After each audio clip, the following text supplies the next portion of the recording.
Hi friends, இன்றைக்கி பார்த்தீங்கன்னா நம்ம போய் காட்டில் நெல்லிக்காய் மரம் இருந்துச்சு. அங்கே போய் நெல்லிக்காய் பிடிங்கிட்டு வந்துட்டு நெல்லிக்காய் வச்சு புது ரெசிபி செய்யலாம்னு வந்திருக்கோம். அதுக்கு தேவையான பொருள் என்னென்னா மிளகாய்த்தூள், உப்பு. இதை வச்சு நம்ம கட் பண்ணி ரெசிபி செய்யலாம். வாங்க எப்படி செய்யலாம்னு பார்க்குறோம். இது மாதிரி நீங்களாம் செஞ்சுருந்தீங்கன்னா கமெண்ட் பண்ணுங்கள்.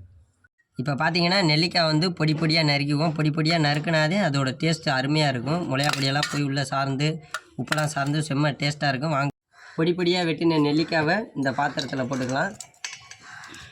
பாத்திரத்தில் போட்டோடனே கொஞ்சோண்டு உப்பு, இதில் வந்து உப்பு இருக்குது. இதில் ஏன்னா மடித்து கொண்டு வந்திருக்கோம்.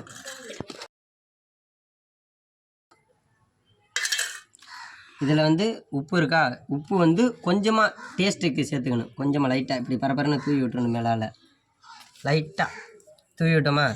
இப்போ என்ன பண்ணணும்னா அடுத்து வந்து மிளகாய் தூள் இருக்குது பார்த்தீங்களா, மிளகாய் பொடி. இது வந்து மிளகாய் பொடி. இது வந்து லைட்டாக சேர்த்துக்கணும், அதிக அளவு சேர்க்கக்கூடாது. போதும், அவ்வளோதான். இப்போ வந்து சிறிதளவு தண்ணீர் சேர்த்துக்கிட்டு டீயை வச்சு மிக்ஸ் பண்ணணும். இப்போ வந்து ரெசிபி வந்து ரெடி ஆயிடுச்சு.